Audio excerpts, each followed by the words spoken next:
Hare Krishna! Que alegria receber você aqui no Campo do Dharma, um espaço dedicado à consciência de Krishna com foco na Bhagavad Gita. Hare Krishna!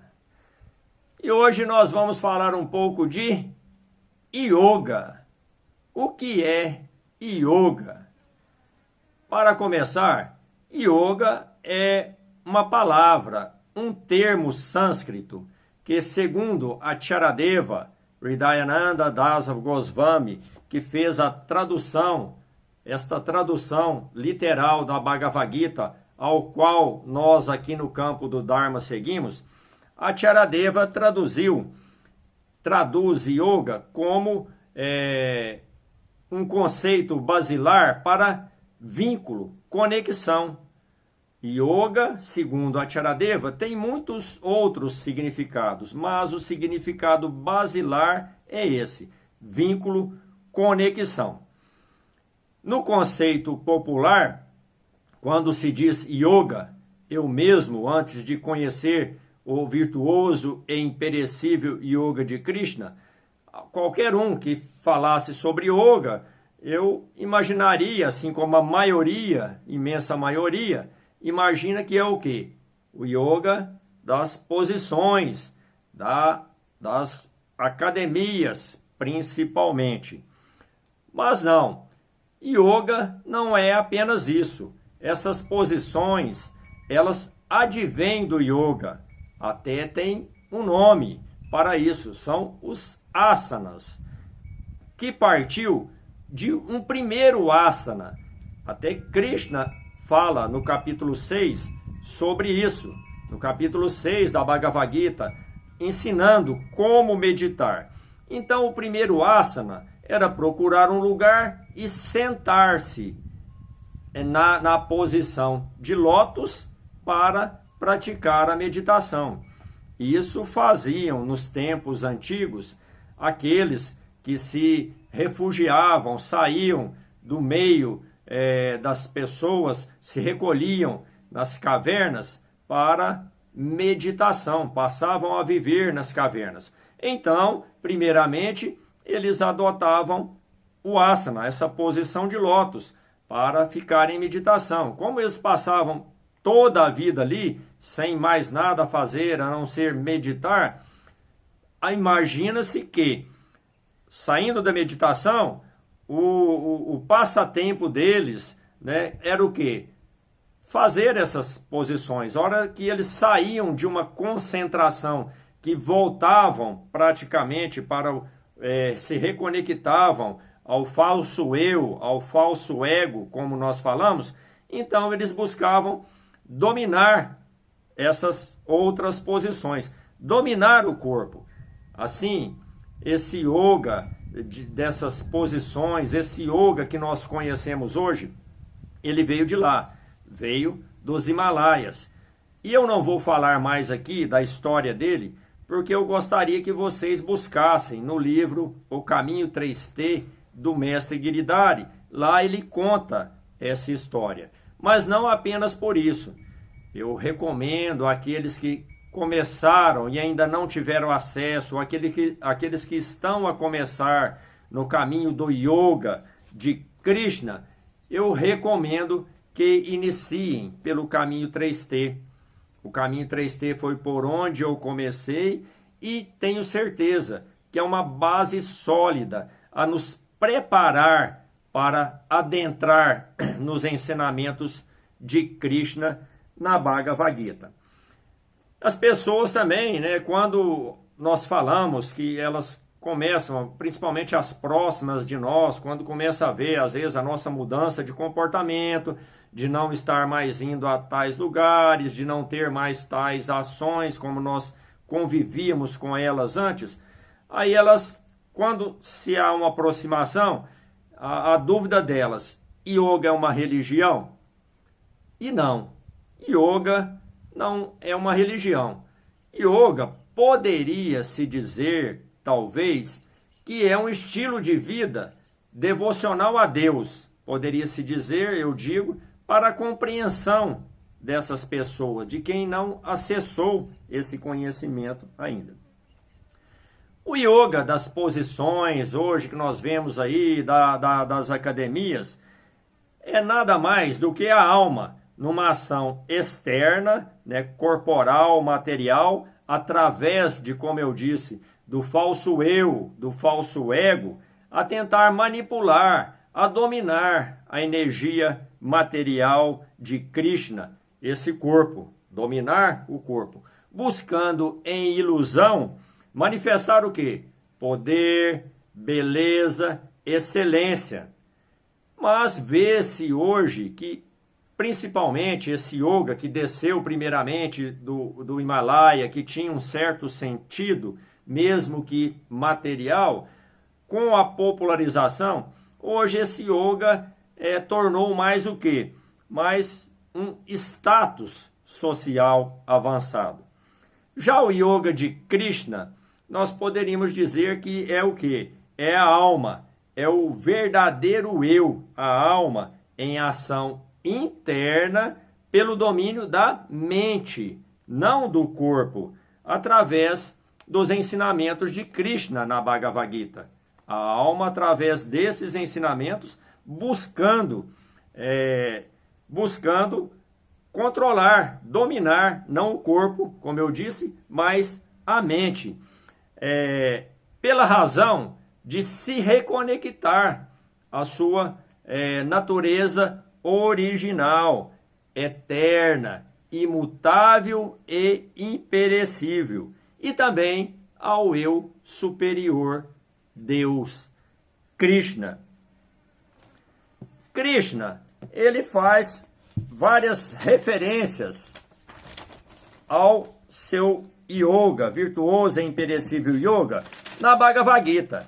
E eu gostaria de ler aqui para vocês essas referências que Krishna faz desse yoga da alma, não do yoga do corpo, mas da alma pela busca da sua natureza, como nós dissemos, original, eterna, imperecível. Eu vou dizer aqui, quando eu disser igual Krishna diz do seu yoga, em 3.3. 3 é o capítulo e o outro 3 é o verso. Então, 3.3, capítulo e verso. Krishna começa dizendo que o seu yoga é o caminho estável. Depois, em 4.1, imperecível. 4.3, é o mistério supremo. 6.23, Krishna se refere ao seu yoga como o desvincular do vínculo com o sofrimento. Lá em 7.2, conhecimento e sabedoria. 9.1, magnífico mistério. 9.2, soberana ciência, soberano mistério, purificador último, virtuoso, muito alegre de praticar e imperecível. Em 9.3, Krishna fala, e talvez poucas pessoas percebam, ele diz, aquele que não confia nesse Dharma. Então, yoga também é o que? Dharma, dever, lá em 9.3. Em 14.1, conhecimento último de todo conhecimento é o seu yoga.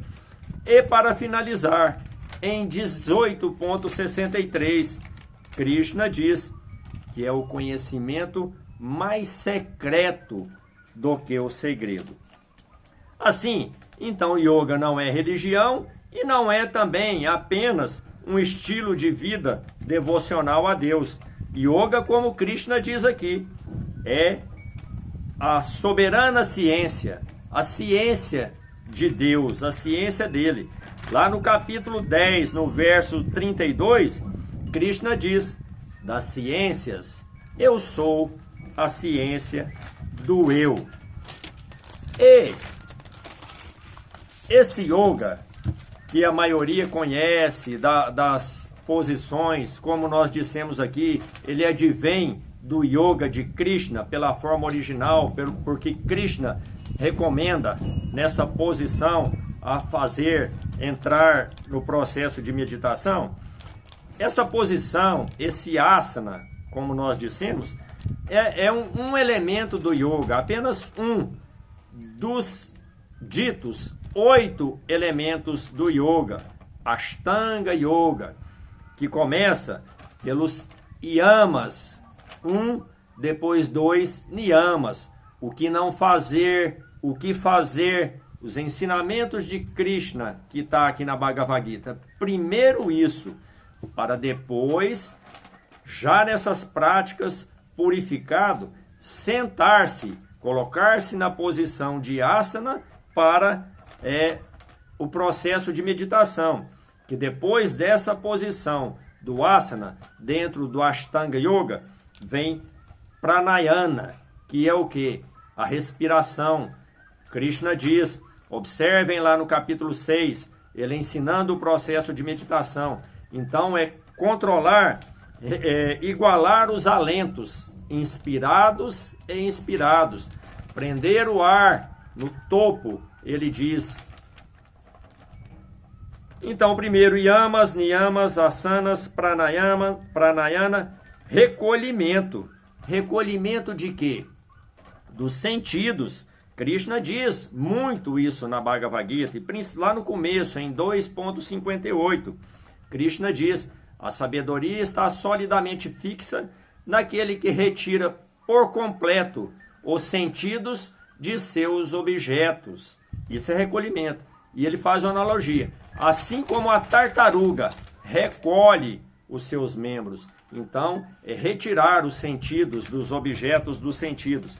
Esse é um processo, é o 5º elemento do yoga dentro da meditação para se alcançar yoga.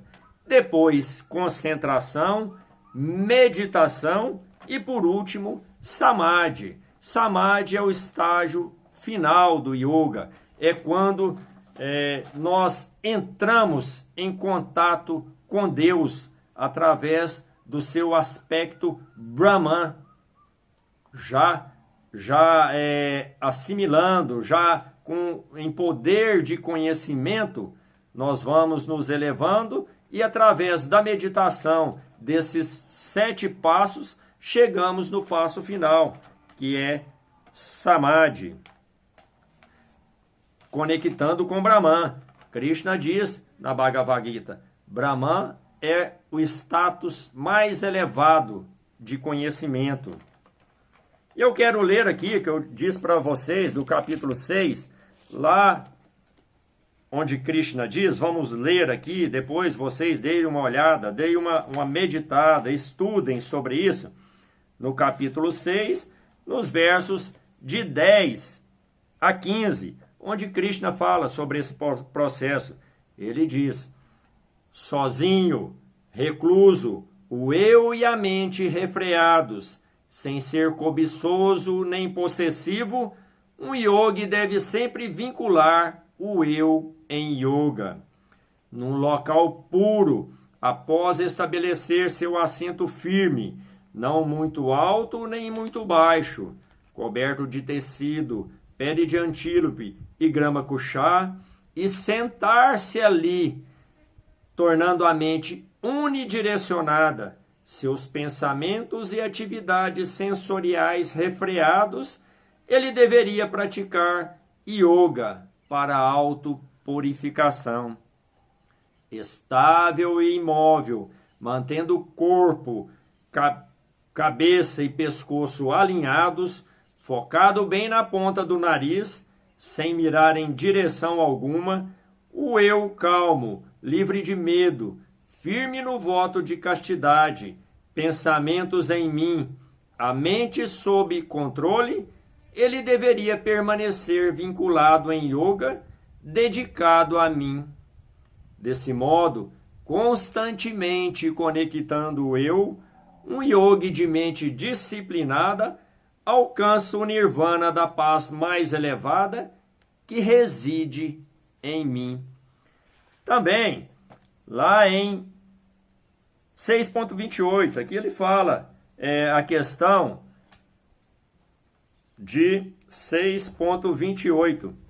Assim, um yogi livre de impurezas é o primeiro e segundo elemento do yogi, os yamas e niyamas, livre de impureza e sempre conectando o eu, alcança alegremente interminável felicidade por meio do pleno contato com Brahman.